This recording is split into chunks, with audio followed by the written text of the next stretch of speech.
हरे कृष्णा। साल की सबसे बड़ी एकादशी यानी निर्जला एकादशी आ चुकी है और इस दिन की एक रोचक कथा है कि जो भीम होते हैं, पांडव के जो भाई हैं भीम, वो कोई भी एकादशी का व्रत नहीं कर पाते थे क्योंकि वो भूखे नहीं रह सकते, लेकिन उनकी माँ, उनके भाई द्रौपदी सभी एकादशी का व्रत करते थे। तो वो परेशान होकर अपने गुरु वेद व्यास जी के पास जाते हैं और बोलते हैं कि मुझे कोई राह दिखाइए जिससे एकादशी के व्रत का फल मुझे भी मिले, मैं भी एकादशी का व्रत करूँ।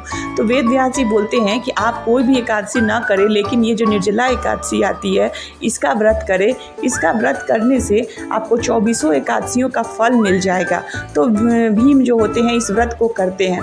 ये इसलिए स्पेशल बात है क्योंकि भीम जो है सो एकदम भूखे नहीं रह सकते हैं, लेकिन जो व्यक्ति एकदम भूखा नहीं रह सकता, बिना पानी के नहीं रह सकता, अगर वो कोई भी एक दिन के व्रत को एकदम निर्जला यानी बिना जल के अगर करता है तो उसका महत्व बहुत उसके लिए और उसके मिलने वाला पुण्य उसके लिए बहुत ज़्यादा हो जाता है। तो इसी कारण से भीम जो है इस एकादशी को करते हैं और उन्हें एकादशी का पुण्य मिलता है। और इसी कारणवश से इस एकादशी को निर्जला एकादशी, पांडव एकादशी, साथ में भीमसेनी एकादशी भी कहा जाता है कि एकमात्र यही व्रत था जिसे भीम ने किया था। एकादशी की व्रत करने में निर्जला व्रत करना बहुत ही कष्टदायक होता है, लेकिन अगर इसे बहुत तन्मयता से और भगवान के प्रति अपनी स्नेह, प्रेम और इच्छा बना कर की जाए तो ये बहुत आसानी से हो भी सकता है। तो एकादशी की आप सभी को बहुत बहुत शुभकामनाएं। अगर ये कथा आप लोग को पसंद आई, रोचक लगी तो इसे शेयर करें, सब्सक्राइब करें मेरे चैनल को और मुझे सपोर्ट करें। आप लोगों की एकादशी की बहुत बहुत शुभकामनाएं। आप लोग भी बहुत अच्छे से एकादशी के व्रत को करिए, एकादशी के महात्म को समझिए।